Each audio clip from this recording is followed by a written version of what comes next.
Kalau kita lapar, itu keinginan kita itu makan enak apa asal makan? Tentu jawabannya asal makan yang sehat.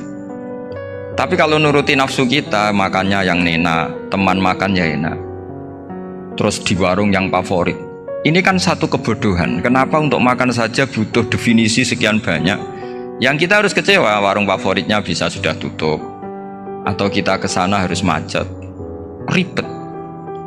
Yang benar-benar arif dan bijaksana itu adalah al-istighna anisya. Sesuatu yang tidak mendesak itu jangan jadikan kebutuhan.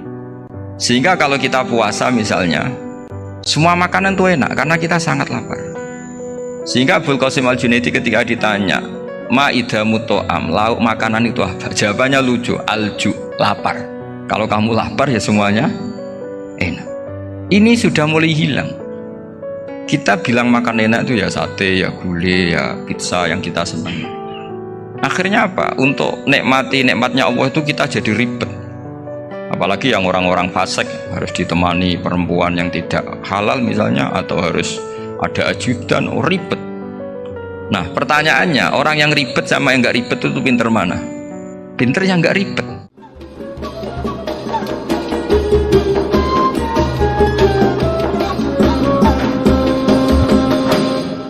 Setelah saya jadi kiai dan penelitian, saya itu berkali-kali didatangi dokter, tentara, juga polisi. Mereka sering bilang gini, Gus saya ini dokter negeri. Saya ke NTT, ke Papua, karena saya muslim, berkebutuhan Islam, maka dibikinkan musola, dibikinkan masjid. Kalau kiai tidak bisa, bikin sendiri urunan mau narik siapa. Mau narik tarikan di jalan yang mau nyumbang siapa. Tapi kalau kebutuhan negara, karena tugas negara, ya difasilitasi negara dan tidak dianggap misionaris karena negara. Begitu juga di beberapa negara yang non muslim kayak di Argentina, di Venezuela, itu ada masjid, ada kajian Islam ya karena duta besar, dan itu aparat negara. Disinilah kearifan para ulama berkoalisi dengan umarok dengan makna yang positif, bahwa agama ini harus ditopang umarok, sistem negara. Tentu di situ ada tentara, ada polisi, ada macam-macam. Kita sebagai kiai juga nggak berdaya di depan para bandar narkoba apa-apa kalau nggak ada BNN. Kita mau apa dengan korupsi kalau nggak ada KPK. Sehingga kearifan para guru-guru kita, mulai Mbah Maimun, bapak saya sendiri, NU, Muhammadiyah, semua ormas-ormas Islam itu pasti maulah kerjasama. Karena kita siapa ya? Kalau nggak kerjasama. Dan di antara pesan Rasulullah SAW adalah yaduwahi ma'al jamaah. Jadi apa ya, kebersamaan itu sudah berkah. Fa inna yadallahi ma'al jamaah. Jadi berkah. Lalu kenapa saya kalau ngaji bawa kitab? Ini agak sebetulnya itu lazim. Lazim itu suatu yang harus. Tapi karena kelamaan mubaligh itu tidak pakai kitab. Seakan-akan bawa kitab itu yang aneh. Sebenarnya aneh mereka. Karena begini logika simpelnya ya. Umat Nabi ini berhak dapat apa coba? Berhak dapat warisan yang paling luhur, paling hebat, paling jernih. Apa itu Quran dan hadis? Pertanyaannya, siapa yang paling punya hak otoritatif untuk menerangkan Quran hadis? Ulama. Ulama yang mana ya? Yang kapabel, yang sudah diakui dunia kayak Imam Ghazali, Imam Bukhari, Imam Syafi'i. Artinya kalau kita tidak pakai materi itu, ulama mendapat pikiran kita, bukan mendapat pikiran mereka. Saya ulang lagi, kalau kita tidak pakai materi yang otentik, yang orisinil, umat ini mendapat pikiran kita, bukan pikiran mereka. Maka saya berusaha supaya teman-teman atau semua umat Islam dapat pikiran-pikirannya Imam Ghazali, pikiran-pikiran Imam Bukhari, pikiran-pikiran Abul Qasim Al-Junaidi, kejernian-kejernian Abu Yazid Al-Bustami.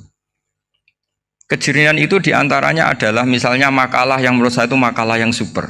Jadi untuk ngadepi krisis karena COVID atau karena apalah, itu lama dulu sederhana sekali. Beliau-beliau punya rumus yang mungkin jarang didengungkan orang, tapi saya akan kampanye rumus ini. Al-istighna, hakikatul istighna, itu adalah al-istighna anis syai' labihi. Jadi pemenuhan kebutuhan yang sebenarnya adalah kita berusaha menghindari sebanyak mungkin kebutuhan yang sekunder, yang enggak penting. Bukan memenuhi semua yang kita inginkan. Jadi misalnya begini ya, kalau kita lapar, itu keinginan kita itu makan enak apa asal makan? Tentu jawabannya asal makan yang sehat. Tapi kalau nuruti nafsu kita, makannya yang enak, teman makan ya enak. Terus di warung yang favorit. Ini kan satu kebodohan. Kenapa untuk makan saja butuh definisi sekian banyak? Yang kita harus kecewa, warung favoritnya bisa sudah tutup. Atau kita ke sana harus macet. Ribet. Yang benar-benar arif dan bijaksana itu adalah al-istighna anisya. Sesuatu yang tidak mendesak itu jangan jadikan kebutuhan. Sehingga kalau kita puasa misalnya, semua makanan itu enak karena kita sangat lapar. Sehingga Abul Qasim Al-Junaidi ketika ditanya, ma'idamu to'am, lauk makanan itu apa? Jawabannya lucu, alju, lapar. Kalau kamu lapar ya semuanya enak. Ini sudah mulai hilang. Kita bilang makan enak itu ya sate, ya gulai, ya pizza yang kita senang. Akhirnya apa? Untuk nikmati nikmatnya Allah itu kita jadi ribet. Apalagi yang orang-orang fasik harus ditemani perempuan yang tidak halal misalnya, atau harus ada ajudan, ribet. Nah pertanyaannya, orang yang ribet sama yang nggak ribet itu pinter mana? Pinter yang nggak ribet. Nah ini kearifan-kearifan yang mulai hilang. Lalu siapa yang bisa mewarisi itu? Ya ulama. Jadi ulama itu cara berpikir sebenarnya simple. Makanya mereka sering kalau tahajud itu. Di antara makalah Sayyidina Ali paling terkenal dan yang menjadikan beliau punya derajat yang luar biasa itu adalah kafani izzan antakuna li robban wa kafani fakhron an akuna laka abdan. Ya Allah, saya ini sudah begitu mulia, begitu terhormat dan sangat-sangat terhormat karena yang menjadi Tuhan itu Engkau. Jadi rumus pertama itu karena menjadi Tuhan itu Engkau. Hanya Tuhan yang abadi, Tuhan yang pertama, hanya Tuhan yang al-awwal. Coba ya Allah, kalau saya ini punya Tuhan Fir'aun, punya Tuhan mati jadi tontonan lagi, itu kerennya di mana coba? Andaikan kita punya Tuhan Fir'aun, atau punya Tuhan yang asal usulnya manusia, apapun hebatnya manusia itu, kita punya Tuhan manusia itu. Tuhan yang lapar, yang kalau nggak makan mungkin pingsan, mungkin bisa kena COVID, nanti Tuhannya diisolasi, kayak apa? Makanya ketika Tuhan Allah menyindir ketuhanan selain Allah itu, Allah hanya menyindir dengan kalimat sederhana, karena yakulanit to'am, yang kamu tuhankan itu masih makan. Artinya kalau nggak makan ya lemes. Jadi lama-lama ada orang gini, alhamdulillah tadi Tuhan mampir ke saya, kelihatannya lapar, setelah tak kasih makan sehat lagi. Susah nggak punya Tuhan yang seperti itu. Beda dengan Tuhan kita, Tuhan yang nggak butuh makan, nggak butuh minum, al-qayyum, zat yang berdiri sendiri tanpa butuh yang lain, al-awwal. Sebelum ada langit bumi sudah ada Tuhan kita yaitu Allah. Bandingkan dengan Tuhan-Tuhan yang dipertuhan yang lain, yang adanya setelah bumi, misalnya Fir'aun dan sebagainya. Sehingga Sayyidina Ali pertama jadi kebanggaan apa? Kafani izzan antakuna li robban. Saya ini keren betul karena punya Tuhan yaitu Engkau. Tuhan yang lahul asmaul husna, Tuhan yang semuanya punya kebaikan, punya keabadian, punya keagungan. Terus wa kafani fakhron an akuna laka abdan, dan saya bangga sekali karena saya menjadi hambamu. Kalau saya jadi hambanya Pak Rektor ribet kan? Sudah tak hormati ternyata nanti tidak rektor. Ya kan ribet kan? Terus pokoknya ribet. Jadi budaknya manusia itu ribet. Makanya ada seorang wali datang ke temannya yang jadi presiden atau jadi raja. Datang ke situ karena tidak punya uang, mau minta uang karena temannya raja. Setelah sampai sana ternyata temannya ini karena orang soleh pas berdoa, ya Allah saya minta ini, minta ini, minta ini. Terus si wali tadi pulang. Tanya, kenapa kamu pulang? Ternyata dia sama, masih minta-minta kayak saya. Jadi sederhana dia. Sama-sama minta kamu, minta zat yang kamu mintain katanya. Jadi dulu itu orang itu sebegitu dekat dengan Allah. Sehingga si raja ini terus ketemu wali tadi tanya, kenapa kamu menyepelekan saya padahal sekarang saya raja? Terus ditanya sama wali tadi, karena temannya, kalau kamu di padang pasir tidak bisa minum dan harus minum 1 gelas, dengan ongkos kamu harus mengasihkan semua kerajaan kamu demi minuman itu. Pilih mana, minuman apa tetap jadi raja? Ya saya milih bisa minum. Saya tidak raja tetap hidup, tapi kalau nggak minum mati. Bagaimana Anda bangga dengan satu kerajaan sing la yusawi kak samain, yang tidak sama dengan segelas air. Jadi Artinya terus mereka melihat jadi raja itu ya biasa, jadi presiden biasa, jadi rektor biasa. Karena mereka biasa berlogika, hakikatul izzah itu ya taqarrub ilallah, yang benar-benar terhormat itu ya dekat dengan Allah. Begitu seterusnya mereka bikin paradok-paradok yang aneh, tapi itu menjadi pelajaran. Bapak saya Ki Nur Salim itu senang baca anekdot Nasiruddin Koja. Itu kalau bikin orang-orang aneh, itu dia datang ke satu pesta, pakai baju lusuh, pakai sarung lusuh atau celana lusuh, sama Sohibul Bait yang punya acara dibiarin. Setelah dibiarin dia pulang pakai jas, pakai dasi, pokoknya keren. Dihormatin, pakai alpat, pokoknya dihormatin. Silakan. Pas dia disuruh minum, minumannya itu disokkan saja ke sakunya. Jas, kamu harus minum yang banyak, karena kamu yang dihormati, bukan saya. Terus makanan semuanya diletakkan di saku, ada yang apa? Ayo kamu makan yang banyak. Alpatnya juga gitu, dikasih sate apa? Ayo kamu makan yang banyak. Mereka tidak melihat saya, melihat kamu. Akhirnya orang satu pesta itu istighfar semua, berarti kita ini salah. Terus dia pidato, kenapa kamu uang gitu? Tadi saya datang, orangnya sama. Gara-gara beda pakaian, penghormatannya beda. Berarti yang berhak dapat makanan ini jasa ya, bukan saya. Betapa naifnya kita sebagai orang. Ternyata kita masih hormat sesuatu yang seperti itu, yang atribut lah. Jadi orang-orang sufi itu orang yang bisa menertawakan dunia. Akhirnya ya, pertama dia dianggap orang gila, masa jas dikasih makan, dikasih minum. Tapi secara fikih dia benar, haram dia makan. Karena pas dia datang dibiarin, setelah pakai jas dikasih makan. Berarti hakikat yang dapat rezeki siapa? Jasnya apa orangnya? Jasnya apa orangnya? Jasnya. Jadi itu orang-orang sufi, kearifan orang-orang dulu itu bisa ngelola hal-hal yang keseharian menjadi luar biasa. Ada seorang wali melihat istrinya makan satu piring, anaknya makan satu piring. Ditanya, kalian kenyang? Wah, kenyang sekali. Melihat anaknya minum kopi satu cingkir, senang. Kalian senang sekali. Wah, kalau senang dengan hal-hal yang murah bisa, ngapain harus senang dengan hal-hal yang mewah? Bodoh sekali saya. Sehingga terus mereka bisa qanaah. Qanaah itu ya hidup itu simple, sederhana. Jadi tentu saya tidak akan ngomong yang muluk-muluk, selain itu tidak bidang saya juga apa ya. Kita ini butuh obat di kondisi seperti ini, butuh kesederhanaan, butuh apa ya? Istighna tadi. Kita harus istighna billah an ghairillah. Jadi sudah cukup bahwa Allah ini segalanya. Sehingga di antara tugas suci Nabi Ibrahim dan semua nabi adalah wa ja'alaha kalimatam baqiyatan fi aqibih. Nabi Ibrahim itu nabi yang diberi gelar Allah.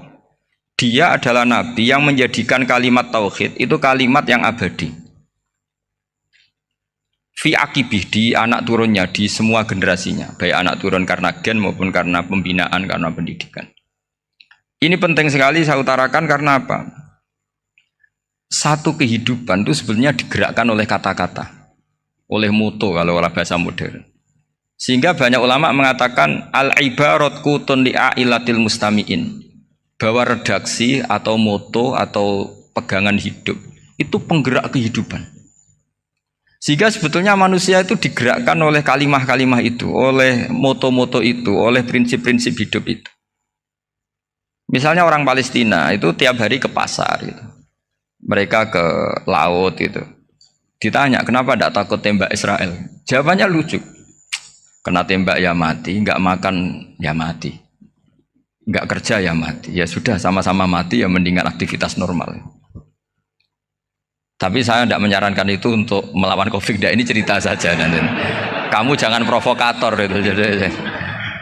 Karena ini wilayah sensitif. Jadi banyak orang yang poligami. Kalau ditanya alasannya gitu, istri satu ya cerewet, dua ya cerewet, mendingan 4. Ya banyak ya gitu. Tapi ada yang kebalikan, istri satu cerewet saja hampir jantungan, apalagi 4, tinggal matinya kan gitu. Itu semua yang menggerakkan itu kalimat. Kalimat itu satu pegangan. Banyak orang loh yang nggak ingin jadi rektor tuh banyak loh Pak Bejo. Jangan kira semua dosen ingin jadi rektor. Melihat rektor sibuk rapat, mempertahankan reputasi Unisula, terus sering pegang kepala. Ngapain repot-repot? Jadi tukang sapu aja dapat gaji, ngopi, rokokan, selesai. Bodoh amat jadi rektor, mikir orang banyak. Banyak loh orang yang nggak ingin jadi presiden tuh banyak. Karena ngopi nyaman, nggak ada yang ganggu. Mau tidur sampai jam 9 siang juga nggak ada yang ganggu. Sehingga mereka melihat pegawai negeri itu gak keren, orang kok diatur jam, disiplin. Itu memang cara Allah membagi rahmat. Mau kamu apakan coba? Cara syukurnya dia seperti itu. Bapak saya dulu tuh sering ngajarin saya, diajak jalan-jalan pagi-pagi. Melihat orang ngopi, makan uduk itu bapak seneng.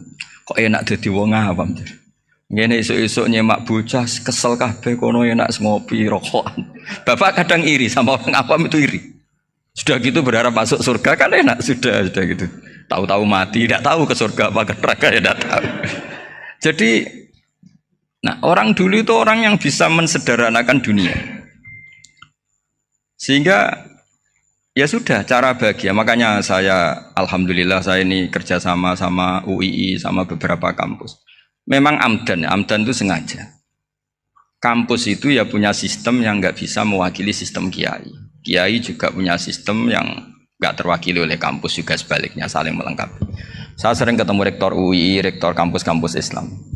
Mereka cerita, Gus, pendidikan pondok harusnya dimodernkan gini-gini. Saya bilang, kalau pondok modern kayak kampus itu nanti saya ketemu Allah tidak bisa jawab. Kenapa Gus? Saya beri contoh gini. Kalau misalnya perempuan perawan lah atau apa saja, namanya perempuan, mau tanya tentang menstruasi atau haid. Kalau semuanya sistem kampus, dia harus kuliah dulu, registrasi dulu, kuliah dulu, bayar dulu, dan dapat jawabannya nunggu mata kuliah pas itu. Bandingkan kalau sistem pondok, saya tuh sering ke pasar sama anak saya dicegat sama ibu-ibu. Gus, anak saya ngalami gini-gini, keluar darah terus menerus, nggak 6 hari tapi 1 bulan penuh. Itu hukumnya apa Gus ya? Nanti saya mau sowan ke jenengan. Nggak usah sowan, di sini aja. Ya sudah, sebelum mengeluarkan darah yang rutin seperti itu biasanya haidnya berapa hari? 6 hari ya sudah ikut yang 6 hari, yang lainnya istighatsah. Ngoten tok Gus, ya udah ya. Begitu terus di masalah udhiyah, Pak. Ya coba kalau semuanya pakai sistem kampus, daftar dulu, bayar dulu. Jadi ini nggak ada jawabannya, nunggu mata kuliah itu, baru dapat jawaban. Itu biasa nggak sholat bertahun-tahun karena belum ada jawaban tentang itu. Ya itu kalau misalnya orang mati, tahunya cara apa memulasara jenazah itu nunggu kuliah dulu, pas mata pelajaran itu dulu, baru menangani orang mati. Berarti orang mati itu tergeledak semua. Tapi kalau kiai kan enggak. Kesini orang mati terbakar, kalau dimandiin malah badannya copot-copot, itu gimana hukumnya? Ini ada orang mati Gus Kendat, ini disolati apa enggak? Ada orang mati apa itu oplosan itu disolati enggak? So sering ditanya gitu. Gak usah registrasi Pak Rektor, gak usah registrasi, gak usah daftar, gak usah seminar. Makanya kalau orang kampus wani kiai itu yuk kualat tenan gitu, karena ini yang on time ya. Tapi pondok seperti saya ya ikrar seikrar-ikrarnya pentingnya kampus karena melatih efisiensi waktu, disiplin, tata kelola manajemen sehingga kita ya hormat. Tapi tadi kita harus saling melengkapi sehingga saya tunjukkan ke publik bahwa saya hormat sekali sama polisi, sama tentara. Coba kita bisa apa ngadepi bandar narkoba kalau enggak polisi? Bisa apa coba menjaga NKRI kalau enggak tentara? Begitu juga ya sudahlah, kita memang fa inna yadallahi ma'al jamaah, kita berkah itu kalau bersama-sama, tidak bisa kita sendiri. Nah lalu orang kayak saya itu ya beberapa kali sebetulnya saya itu ditawanin jadi dokter honoris causa apa. Kekhawatiran saya satu, takut pas nggak punya uang. Itu dokter kok gak di duit kan gak pantas gitu. Jadi repot gitu, daripada beban lah sudahlah nggak usah dokter. Jadi kalau nggak punya uang ya pantas, terus kalau ngebis ya pantas. Suatu saat kalau mati nggak ada yang hadir ya pantas, nggak dokter gitu. Kalau sudah dokter kok masuk neraka, kayaknya apalagi rektor kampus Islam kok masuk neraka itu kan kok kayak nggak pas itu. Misalnya rektor lah ditanya mungkar nakir, nggak bisa kan kayak gimana itu. Makanya harus sering ngaji saya supaya nggak malu di depan mungkar nakir. Masa rektor ditanya mungkar nakir nggak bisa. Harus berani bentak. Ini saya rektor loh Pak mungkar nakir masa. Kalau wali-wali dulu berani. Masyhur di cerita wali-wali ditanya marabbuka manabuka. Saya ini guru tauhid. Kok kamu tanya marabbuka manabuka yang ngelotok? Kok kamu tidak pernah ngaji enak aja tanya. Jadi wali-wali itu ya rileks ngadepi mungkin. Saya yakin rileks wali di Bang Pak Rektor. Saya yakin itu. Karena wali itu lebih dekat Allah. Sehingga orang dulu itu, saya ulang lagi ya, ada satu kearifan namanya hidup itu apa? Hidup itu adalah cari sebanyak mungkin supaya hidup itu tidak tergantung pada banyak hal. Sehingga misalnya cara berpikir orang-orang modern itu sebenarnya banyak orang-orang ilmuwan yang nggak ngagumi Amerika. Bukan karena angkuh ndak. Untuk mempertahankan kebesaran negara sebesar itu, kebutuhan listriknya besar, kebutuhan tentaranya besar, kebutuhan apa? Sementara negara kayak Venezuela atau Swiss kebutuhannya ada banyak. Pertanyaannya, yang tergantung dengan banyak hal sama yang tidak tergantung banyak hal, itu pinter mana? Kalau dibalik pertanyaannya gitu, negara-negara maju itu tidak keren kalau dibalik pertanyaannya. Orang yang untuk mempertahankan eksistensinya banyak, butuh banyak hal, dengan yang tidak butuh banyak hal, itu pinter mana? Orang yang bahagianya nunggu jadi dokter, nunggu jadi kiai besar, kiai viral, dengan orang yang bahagia cukup dengan ngopi, itu pinter mana? Tapi kalau dibalik pertanyaannya, orang yang tahunya nikmat hanya kopi, dengan nikmat yang banyak, pinter mana? Makanya Mbah Mun tuh kalau guyon itu lucu. Aku ikut saake, ambek wong desa sing mlebu swarga. Saya dulu eskal mlebu swarga kok disakeni. Akhirnya beliau memberi penjelasan. Wong desa iku roe pakanan enak, iku mau kopi mbek uduk. Lah swarga iku mau nuruti sing dikarepno. Akhirnya wis mau mangan, wis ngopi, nguduk, ngopi ora roh pakanan liyane iku ora roh. Nasi mandi ya ora roh, pizza ya ora roh apa-apa. Terus saya bilang, wah lah niku nak nganti selera tentang wanita cantik. Iku juga sederhana. Rontok pesek ya wis cantik, rontok ireng ya wis. Apa bidadarinya seperti itu karena saking enggak pengalamannya. Jadi surga itu kan nuruti apa yang diinginkan. Kira-kira keinginan orang kampung kalau di surga itu apa coba? Makanan apa coba? Ya, nah, senengnya ketemel gemblong itu. Artinya malaikat lebih suka nangani surganya orang-orang kampung timbang Pak Rektor. Ini sudah ribet ini. Makanan apa saja sudah harus dicoba ya. Terus kalau di mall tahu orang macam-macam, seleranya macam-macam pasti. Enak mana kalau sampai jadi malaikat pelayan surga? Suka ngelayani orang kampung apa yang orang kota? Orang kampung kan?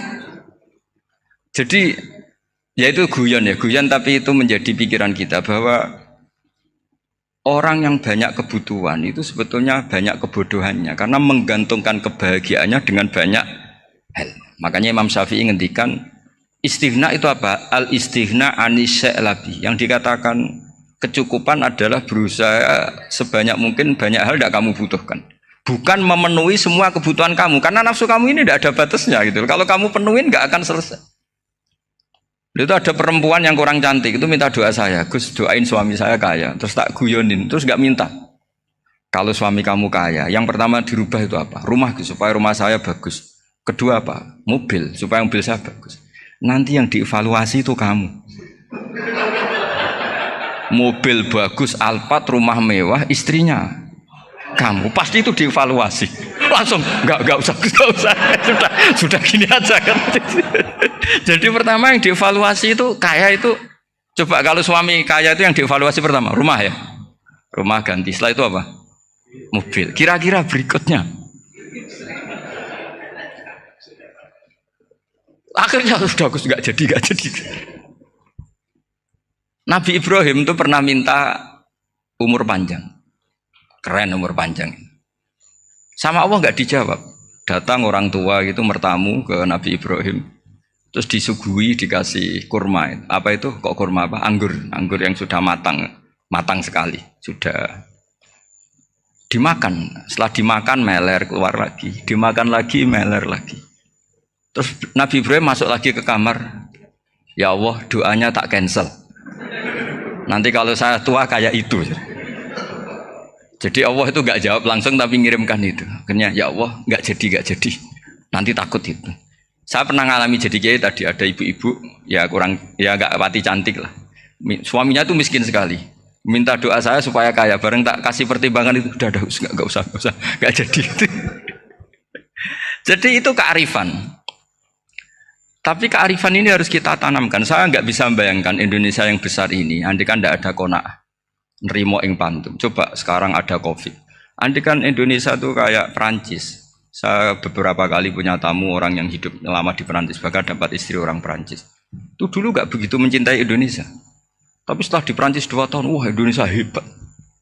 Di Perancis tuh kata dia kalau cerita, semua kebutuhan masyarakat itu dibebankan ke negara. Apa saja minta negara, apa saja nyoal negara. Sementara Indonesia, coba kalau Indonesia mengalami seperti ini kok tidak ada konaan rimo ing pantum, bisa kios Indonesia. Orang miskin nyalahkan negara, kelaparan nyalahkan negara, apa saja. Tapi barokahnya dididik kiai jogeman nyalahno wong liya. Urip pun romo ing pandum, diame. Sampai gak ngerti kalau Covid. Banyak tuh orang-orang kampung itu, orang lugu-lugu itu. Mbah niki saking Covid, salam ning Covid muga-muga umure panjang. Dikira Covid itu nama orang yang ahli sosial itu. Mbah niki dana saking Covid. Matur nuwun sampekno salamku muga-muga umur panjang. Bingung kan yang nganterin ini. Ini gimana yang mau menjelaskan? Memang nggak paham. Ribet kan. Tapi saya pastikan bahwa dengan keadaan seperti ini kita bahagia, kita stabil, itu jelas barokahnya kalimat tadi, moto tadi atau pegangan hidup tadi. Makanya disebut al-ibarat qutun li'ailatil mustami'in, bahwa redaksi atau kata-kata atau pegangan atau filosofi hidup, apalah namanya itu adalah penyemangat. Penyemangat. Karena kata-kata ini memang luar biasa.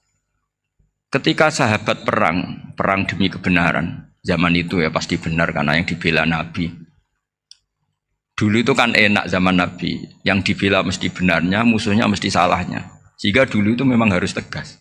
Kalau sekarang mau tegas gimana? Yang kamu bela tidak mesti benar, musuhnya tidak mesti salah. Ribet kan kalau misalnya saya tukaran sama Pak Rektor, kamu mau bela mana kan bingung.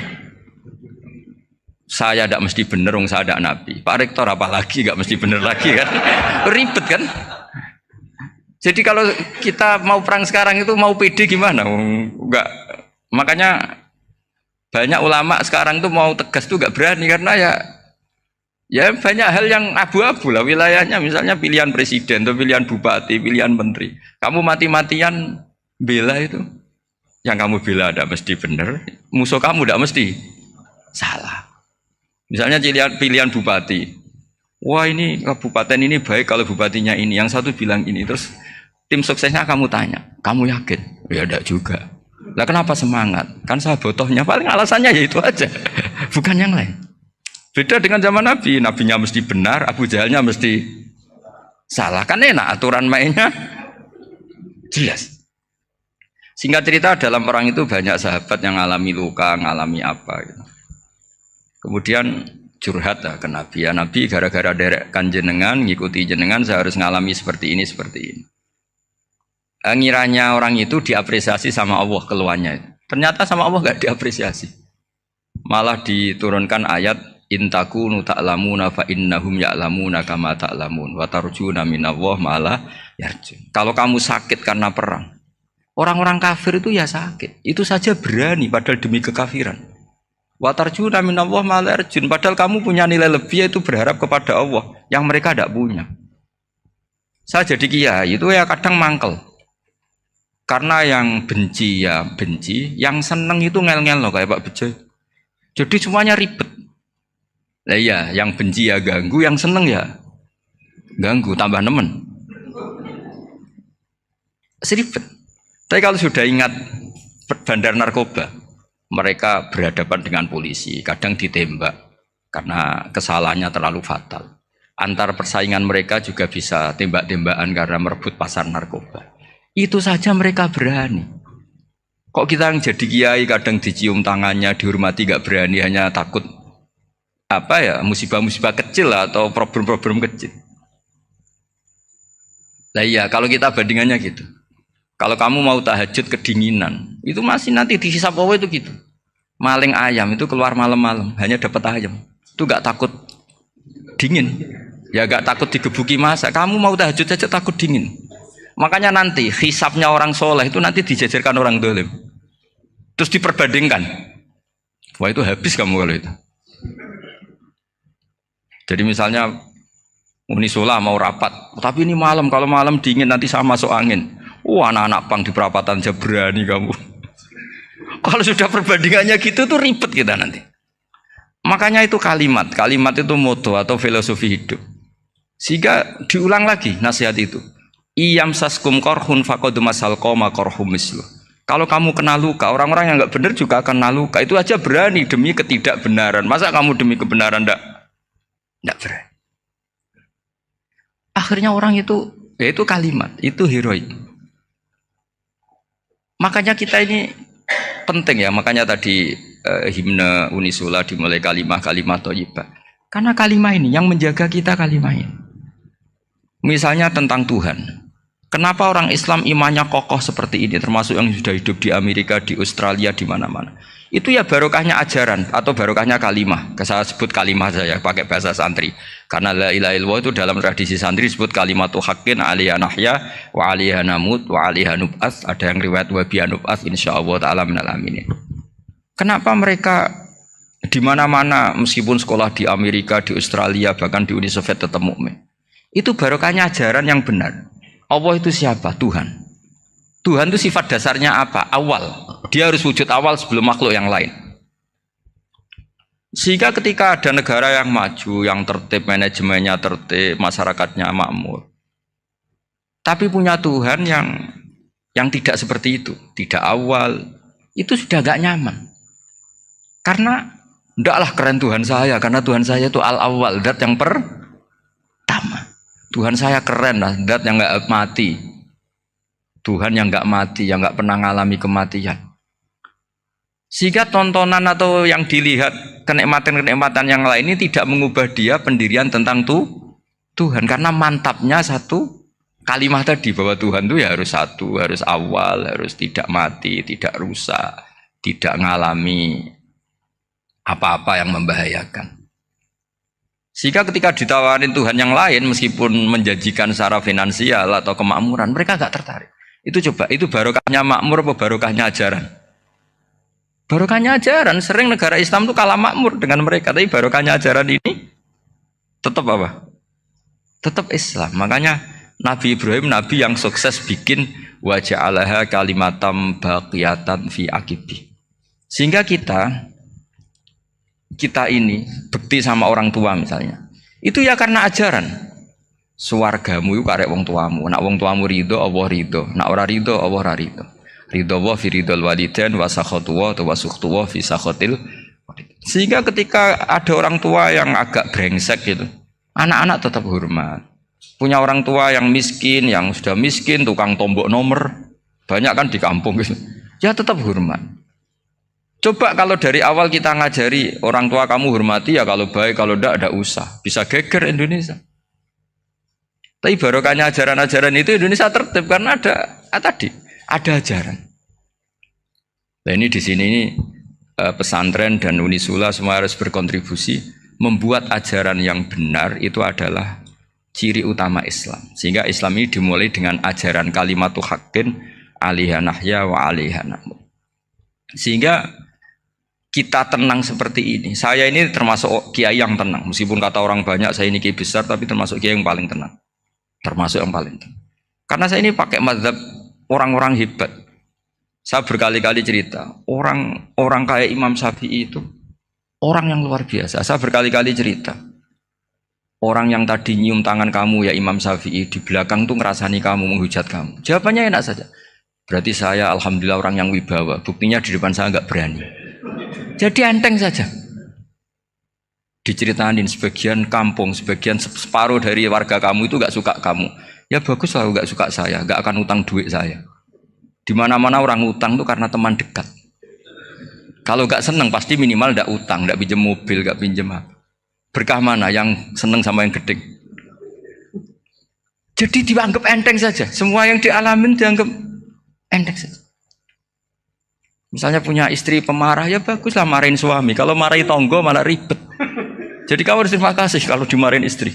Baguslah marahin saya mah, kalau marahin tonggo ribet. Jadi enteng saja. Tapi kita sekarang tuh karena nafsu ya, sehingga menghadapi hidup ini ribet.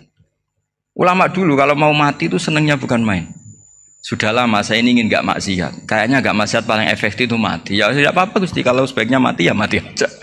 Enteng saja. Jadi melihat kematian itu akhir dari segala keburukan atau potensi keburukan. Apapun baik kita sekarang, suatu saat mungkin kita nggak baik.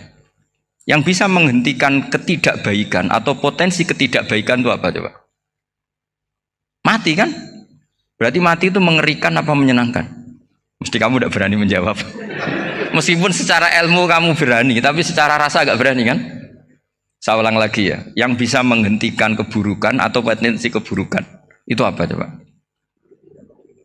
Apa?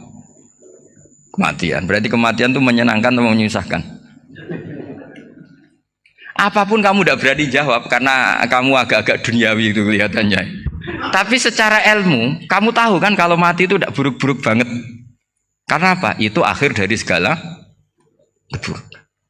Sehingga Nabi ngajarkan kalimat itu begitu luar biasa.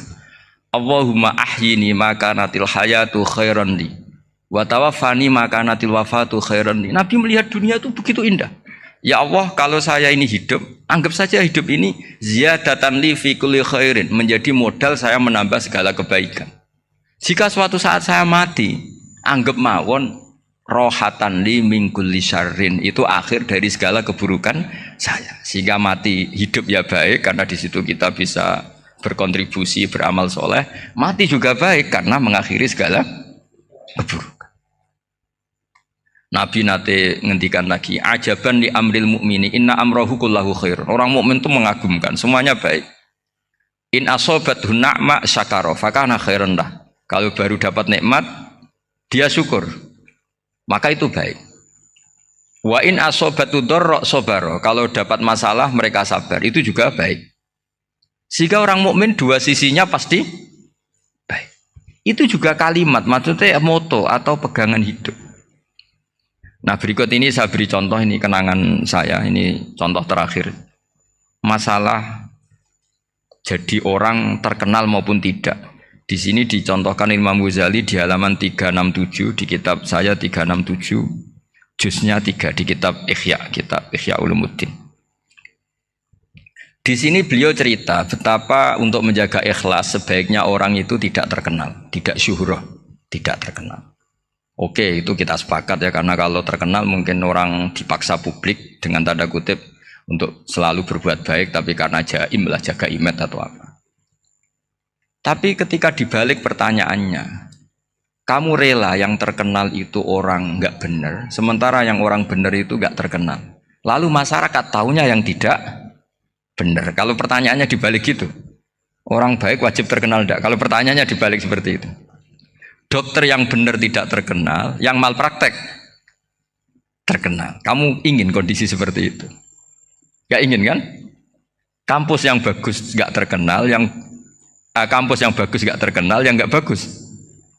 Nah, artinya apa? Gara-gara olah kata, olah pikiran, ini logika jadi rubah.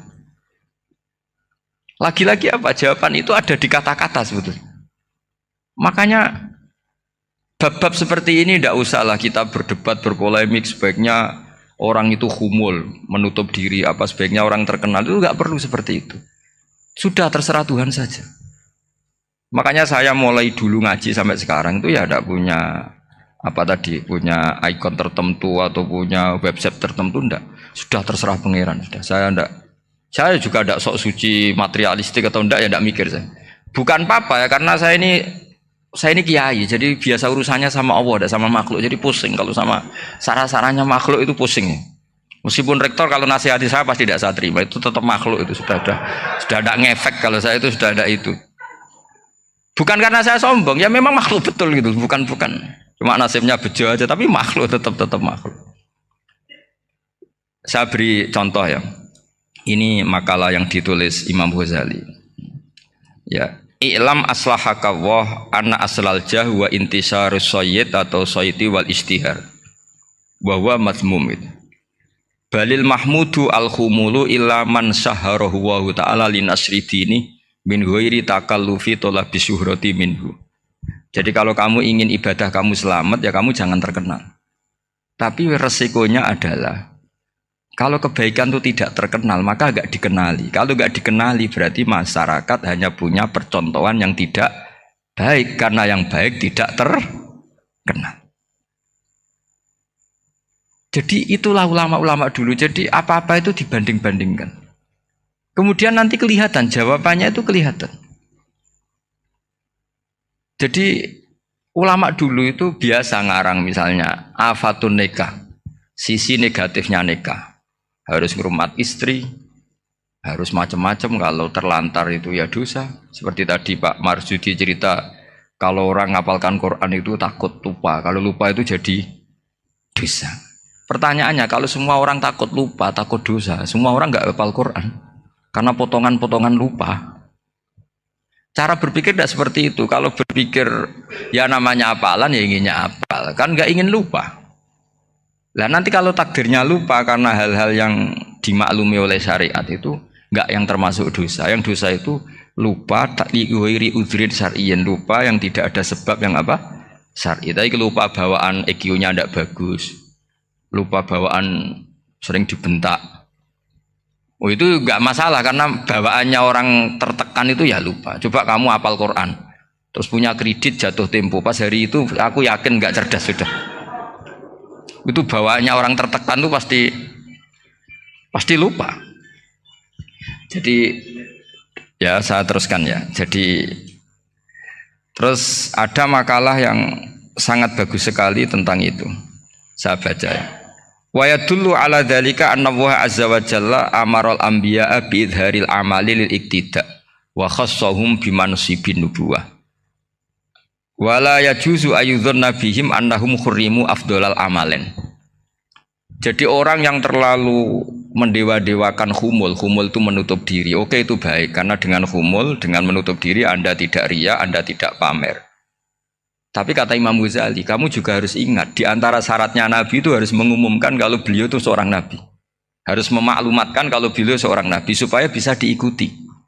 Caranya sholat harus diumumkan, sehingga Nabi itu mengatakan harus jamaah. Karena dengan cara jamaah itu bisa shollu kama ra'aitumuni usolli. Coba kalau Nabi sholatnya nggak diperlihatkan, kamu harus sholat yang benar. Caranya gimana ya Rasulullah? Itu rahasia. Bingung nggak kira-kira? Bingung nggak?